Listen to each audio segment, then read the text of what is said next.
नमस्कार, स्वागत है आपका। मैं हूं आपके साथ माधुरी कलाल। भारत नेपाल के रिश्ते की कड़वाहट के बीच दोनों देशों के लोगों के दिलों में यह सवाल जरूर आता है कि आखिर ऐसा कैसे हो गया। रोटी बेटी के रिश्ते में किसने दरार डाल दी?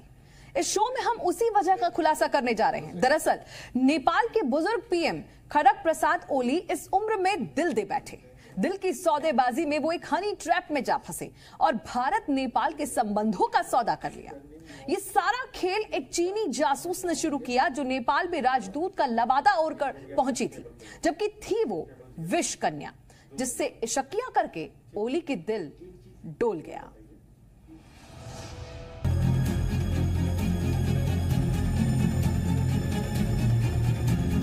जिस्म की रिश्वत लेकर ओली ने बरसों पुराने रिश्ते बेच दिए। भारत नेपाल के संबंध बिगड़ने लगे।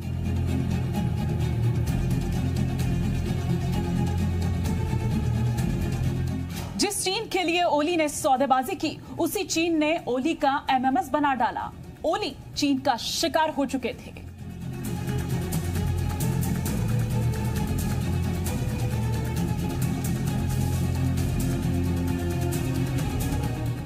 दरअसल ये एक खेल था जिसमें ओली मोहरा थे जो चीनी राजदूत के इशारे पर नाच रहे थे।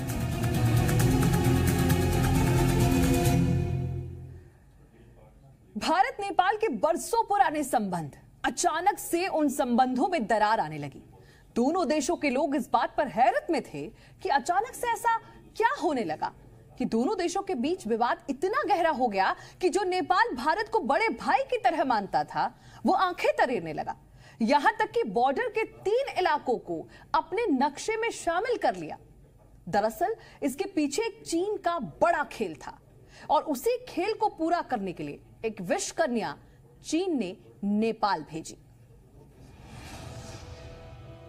होउ यांकी ने जो सबसे बड़ा काम किया वो ये कि वो नेपाल के प्रधानमंत्री ओली के बेहद करीब आ गए और ओली का विश्वास जीतने के बाद उन्होंने हिंदुस्तान के खिलाफ न सिर्फ ओली को भड़काया बल्कि सीमा विवाद को जन्म दिया। यांकी कॉफी लेंगी? यस, लेकिन सिर्फ कॉफी।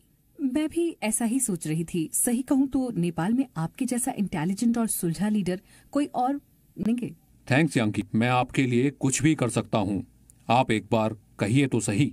मैं मजाक नहीं कर रही, मैं वाकई में आपके बारे में सोचती हूँ। वैसे मेरे पास आपके लिए सत्ता में मजबूती से बने रहने का एक बड़ा प्लान है। मैं आपकी हर बात मानने को तैयार हूँ। क्या हम इस मीटिंग को थोड़ा आगे तक बढ़ा सकते हैं? I mean, डिनर साथ में करें तो? हाँ, दरअसल मैं भी आपके साथ कुछ वक्त बिताना चाहती हूँ जिससे आपको समझने और जानने का मौका मिले। इस दौरान हम आपकी सत्ता पर पकड़ को लेकर भी बात कर पाएंगे। मिस्टर ओली, मुझे लगता है अब सही वक्त है आपको दुनिया में अपने वजूद को दिखाने का। इसकी शुरुआत भारत से की जानी चाहिए। भारत से कैसे? वहाँ हमारे अच्छे संबंध रहे हैं। अब खुलासा हो चुका है कि नेपाल का प्रधानमंत्री आखिर चीन के इशारे पर इतना क्यों नाच रहा है। दरअसल चीन के पास ओली के कुछ निजी पलों के फोटोज और वीडियोज हैं और इन्हीं फोटोज और वीडियोज के बल पर चीन लगातार ओली को अपने इशारे पर नचाता रहा है।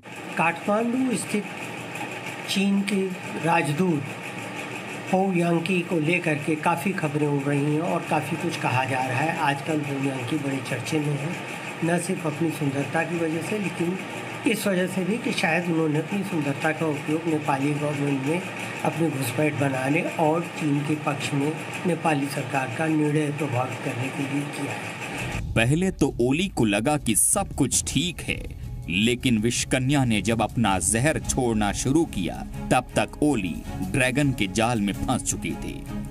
ओह मिस्टर ओली, कुछ पाने के लिए कुछ तो खोना ही पड़ता है। अगर आप भारत से संबंध बिगड़ेंगे तो चीन की नजरों में आपकी अहमियत सबसे ज्यादा हो जाएगी। वो कैसे? चीन नेपाल को भारत के आगे क्यों तवज्जो देगा? वो आप मेरे पे छोड़ दीजिए। जैसा मैं कहूँ वैसा आप कीजिए। जी, वैसे भी मैं तो आपसे वादा कर चुका हूँ। हमें भारत को दिखाना है कि नेपाल भारत को जवाब दे सकता है। 3 इलाकों पर आप अपना दावा कीजिए, बाकी चीन का साथ है। ठीक है, तुम्हारी हर बात मानता हूँ। चीन साथ है तो भारत की जरूरत नहीं। नेपाल में हर समारोह में, हर कार्यक्रम में होउ यांकी दिख रही थी। हालांकि तब तक किसी ने ज्यादा गौर नहीं किया, लेकिन जब नेपाल से संबंध खराब होने लगे तो सबका ध्यान गया कि कहीं यांकी ओली को बहकाकर ये खेल तो नहीं करा रही। यांकी के कहने पर नेपाल का नक्शा भी नए सिरे से तैयार करवा दिया और इसी के बाद से भारत और नेपाल के संबंधों में दरार आई, या फिर यूं कह सकते हैं कि और ज्यादा खराब हुए। और अगर इसका श्रेय यांकी को जाए तो इसमें कुछ गलत नहीं होगा। यांकी की अदाओं पर एक राष्ट्र का प्रधानमंत्री न सिर्फ दिल हार रहा था, बल्कि वो अपने देश को भी हारने को बेताब था। उसे लग रहा था कि ढलती उम्र में सत्ता और हुस्न के कॉकटेल से वो हसरतों के 7वें आसमान पर जा पहुंचेगा। लेकिन अय्याशी का पैमाना जब टूटा तो ओली औंधे मुंह गिरे कि अब सत्ता बचाने के लिए भी ड्रैगन की शरण में जाना पड़ा, जो कि पहले से ही ओली को मोहरा बनाकर नचा चुका है। मानो यांकी जैसे पूरी तरह से तैयार होकर आई थी। उसने ओली पर पूरी रिसर्च की, ओली के बारे में जाना और एक मादक मुस्कान अपने चेहरे पर रखी। केपी ओली मिलते तो वो मुस्कान सारे राष्ट्रवाद पर हावी हो जाती। फिर जो यांकी कहती तो ओली कहते यस मैम हो जाएगा। हो यांकी ने जो सबसे बड़ा काम किया वो ये कि वो नेपाल के प्रधानमंत्री ओली के बेहद करीब आ गए और ओली का विश्वास जीतने के बाद उन्होंने हिंदुस्तान के खिलाफ न सिर्फ ओली को भड़काया बल्कि सीमा विवाद को जन्म दिया। यांकी कॉफी लेंगी? यस, लेकिन सिर्फ कॉफी। मैं भी ऐसा ही सोच रही थी। सही कहूं तो नेपाल में आपके जैसा इंटेलिजेंट और सुलझा लीडर कोई और नहीं है। जो कहूं वो मानेंगे। थैंक्स यांकी, मैं आपके लिए कुछ भी कर सकता हूँ। आप एक बार कहिए तो सही। मैं मजाक नहीं कर रही, मैं वाकई में आपके बारे में सोचती हूँ। वैसे मेरे पास आपके लिए सत्ता में मजबूती से बने रहने का एक बड़ा प्लान है। मैं आपकी हर बात मानने को तैयार हूँ। क्या हम इस मीटिंग को थोड़ा आगे तक बढ़ा सकते हैं? I mean, डिनर साथ में करें तो? हाँ, दरअसल मैं भी आपके साथ कुछ वक्त बिताना चाहती हूँ, जिससे आपको समझने और जानने का मौका मिले। इस दौरान हम आपकी सत्ता पर पकड़ को लेकर भी बात कर पाएंगे। मिस्टर ओली, मुझे लगता है अब सही वक्त है आपको दुनिया में अपने वजूद को दिखाने का। इसकी शुरुआत भारत से की जानी चाहिए। भारत से कैसे? वहाँ हमारे अच्छे संबंध रहे हैं। अब खुलासा हो चुका है कि नेपाल का प्रधानमंत्री आखिर चीन के इशारे पर इतना क्यों नाच रहा है। दरअसल चीन के पास ओली के कुछ निजी पलों के फोटोज और वीडियोज हैं और इन्हीं फोटोज और वीडियोज के बल पर चीन लगातार ओली को अपने इशारे पर नचाता रहा है। काठमांडू स्थित चीन के राजदूत हो यांकी को लेकर के काफ़ी खबरें उड़ रही हैं और काफ़ी कुछ कहा जा रहा है। आजकल हो यांकी बड़े चर्चे में है, न सिर्फ अपनी सुंदरता की वजह से, लेकिन इस वजह से भी कि शायद उन्होंने अपनी सुंदरता का उपयोग नेपाली गवर्नमेंट में अपनी घुसपैठ बनाने और चीन के पक्ष में नेपाली सरकार का निर्णय प्रभावित करने के लिए किया है। पहले तो ओली को लगा कि सब कुछ ठीक है, लेकिन विषकन्या ने जब अपना जहर छोड़ना शुरू किया तब तक ओली ड्रैगन के जाल में फंस चुके थे। ओह मिस्टर ओली, कुछ पाने के लिए कुछ तो खोना ही पड़ता है। अगर आप भारत से संबंध बिगड़ेंगे तो चीन की नजरों में आपकी अहमियत सबसे ज्यादा हो जाएगी। वो कैसे? चीन नेपाल को भारत के आगे क्यों तवज्जो देगा? वो आप मेरे पे छोड़ दीजिए। जैसा मैं कहूँ वैसा आप कीजिए। जी, वैसे भी मैं तो आपसे वादा कर चुका हूँ। हमें भारत को दिखाना है कि नेपाल भारत को जवाब दे सकता है। 3 इलाकों पर आप अपना दावा कीजिए, बाकी चीन का साथ है। ठीक है, तुम्हारी हर बात मानता हूँ। चीन साथ है तो भारत की जरूरत नहीं। देखिए, यह संभव भी हो सकता है, हालांकि इस बारे में कोई पुष्टि नहीं हुई है, क्योंकि विष कन्याओं का उपयोग शुरू से ही जासूसी में किया जाता है और ऐसे स्तर पे तो होने की संभावना होती है। और अभी भी डिप्लोमेसी में विष कन्याओं का खेल चलता है।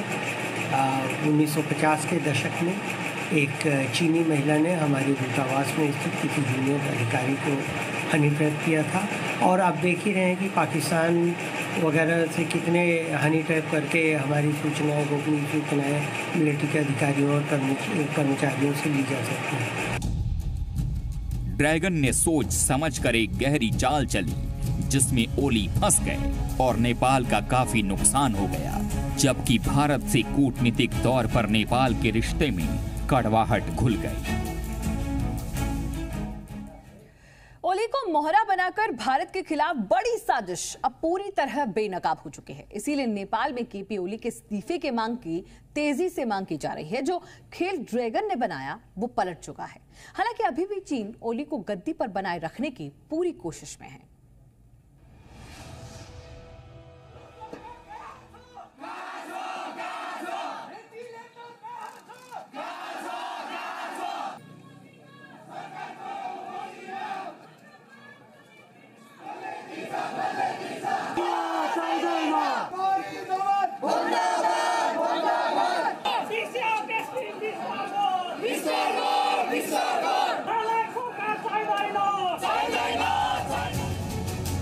भारत जानता है चीन की चालबाजी और नेपाल भी समझ चुका है, इसीलिए चीन के दूतावास के बाहर प्रदर्शन किया गया।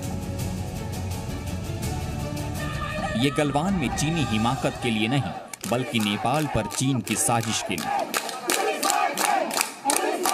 ऐसा ही हाल अब नेपाल में देखने को मिल रहा है। नेपाल में जिस विपक्ष ने भारतीय इलाकों को नक्शे में शामिल कराए जाने पर आंख मूंद कर समर्थन किया था, अब उस विपक्ष की आंख खुल गई है और यांकी ओली के रिश्ते का सच भी सामने आ गया। यांकी काठमांडू पहुंचते ही अपने काम पर लग गई और उन्होंने वहां जाते के साथ ही ओली से कई बार अपॉइंटमेंट ली। वो हर जगह पर प्रधानमंत्री ओली के साथ नजर आने लगी। नेपाल की जनता तक हैरान थी कि आखिर कोई मामूली सी राजदूत कैसे बार बार और इतनी जगहों पर किसी प्रधानमंत्री के साथ नजर आ सकती है। नेपाल में ओली के खिलाफ माहौल बन चुका है। चीनी दूतावास के बाहर लोग इकट्ठा होकर नारेबाजी करने लगे। अब सवाल उठता है कि ऐसे में चीनी राजदूत क्या नेपाल में रहेंगे? देखो, यांकी जो चाइनीज एम्बेसडर है उसका रोल तो अपने देश के बिहाफ पे एक्ट करना है। अपने देश की जो उसे इंस्ट्रक्शंस आ रही होंगी फॉरेन मिनिस्ट्री से, वो उसके मुताबिक काम कर रही है। तो चाइना अपनी कम्युनिस्ट पार्टी का एक रेप्लिका बनाने के प्रयास कर रहा है नेपाल में, जिसको इम्प्लीमेंट करने में यांकी लगी हुई है। केपी ओली ने दिल की हसरतों को उड़ान देने के लिए यांकी से नजदीकियां बढ़ाईं, लेकिन वो हनी ट्रैप में फंस गए। ये बात पहले कुछ सांसदों को पता थी, लेकिन अब सब जानते हैं। शायद शर्मिंदगी की वजह से इससे बचते रहे। नेपाल के तमाम नेता अब इस बात को जान चुके हैं, बल्कि खुद ओली की पार्टी के जो नेता हैं वो उनसे इस्तीफे की मांग कर रहे हैं। वो खुलकर बोल नहीं रहे कि ओली का एमएमएस बना हुआ है, क्योंकि उन्हें बदनामी का डर है। ओली फंसे, चीन बेपर्दा हो गया, लेकिन तब तक चीन की जासूस का काम पूरा हो चुका था। सवाल ये कि भारत नेपाल के रिश्तों में वैसी गर्मजोशी कब आएगी जैसी हुआ करती है। नेपाल के बदले बदले से तेवर देखकर भारत समेत पूरी दुनिया को यह समझने में देर नहीं लगी कि नेपाल भारत के साथ अपने संबंध क्यों बिगाड़ रहा है। सभी को पता है कि नेपाल ने चीन की शह पर यह कदम उठाया है, लेकिन ओली के इस फैसले के पीछे एक और बड़ी वजह भी है, और वो है ओली की राजनीतिक महत्वाकांक्षा। तो अभी तक जितने तेवर नेपाल ने भारत के साथ बदले, उससे हर कोई चकित है, हर कोई आश्चर्य में था, हर कोई अमेज़ कर रहा था कि आखिर ऐसा क्या हो गया कि वो नेपाल जो भारत को अपना बड़ा भाई मानता था, वो नेपाल जिसके साथ भारत ने हमेशा बड़े भाई की तरह हाथ रखा और मदद की, उस नेपाल के इतने सुर क्यों बदल गए। एक कारण तो ये था कि ओली किसी और के हाथों में बंधे हुए थे, जिस पर वो अपने देश को बेचने को तैयार हो गए। उन्होंने ये तक मान लिया कि चलिए चाइना का साथ है तो फिर क्यों ना नेपाल भारत के खिलाफ हो जाए, जबकि नेपाल के हमेशा से भारत के साथ अच्छे संबंध रहे हैं।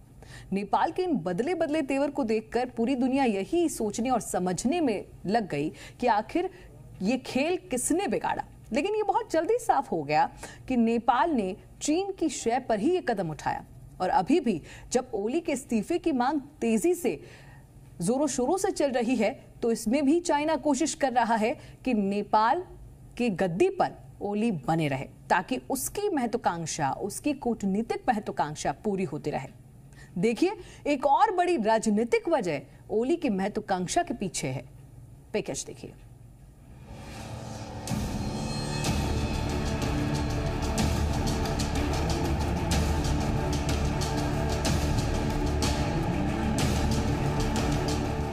नेपाल के प्रधानमंत्री केपी शर्मा ओली की गिनती कभी भारत के समर्थक नेपाली नेताओं में होती थी। नेपाल की राजनीति में उनका रुख भारत के पक्ष में हुआ करता था।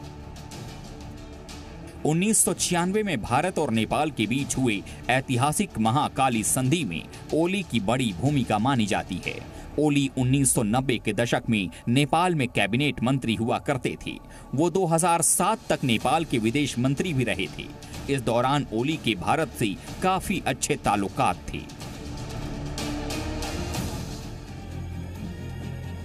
दरअसल भारत को लेकर ओली का हृदय परिवर्तन अचानक नहीं हुआ। कहते हैं नेता जनता की नब्ज पकड़ते हैं और उसी नब्ज की पड़ताल कर सत्ता के लिए सीढ़ियां तैयार करते हैं। ओली ने भी कुछ ऐसा ही किया।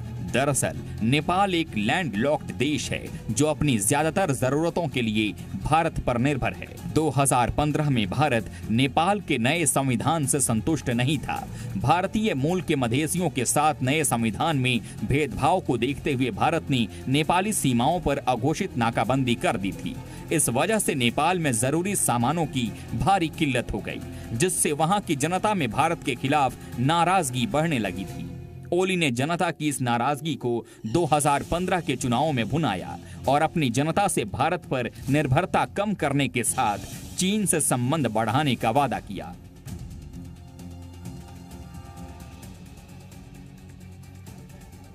ओली को चीन की शह मिली तो उन्होंने भारत को आंखें दिखानी शुरू कर दी। नेपाल की संसद में 13 जून 2020 को जो कुछ हुआ उसके पीछे पूरी दुनिया चीन का हाथ मानती है। ओली के नेतृत्व में नेपाल की संसद में जो नया नक्शा पास हुआ उसमें भारत के 3 इलाकों लिपुलेख, कालापानी और लिम्पियाधुरा को नेपाली नक्शे में दिखाया गया। नेपाल की संसद में जब ओली सरकार नए नक्शे को पास कराने की कोशिश कर रही थी उस वक्त सरिता गिरी एकमात्र सांसद थीं जिन्होंने सरकार की नीयत पर सवाल खड़े किए थे। लिहाजा ओली सरकार ने अपनी पार्टी की सांसद सरिता को चीन के दबाव में पार्टी की साधारण सदस्यता से बर्खास्त कर दिया और सांसद पद से भी हटाने का फैसला सुना दिया। हालांकि अब सरिता के साथ नेपाल के कई नेता ओली के इस फैसले को फिजूल और आधारहीन बता रहे हैं। नेपाल के पूर्व प्रधानमंत्री बाबूराम भट्टराई ने ट्वीट कर कहा कि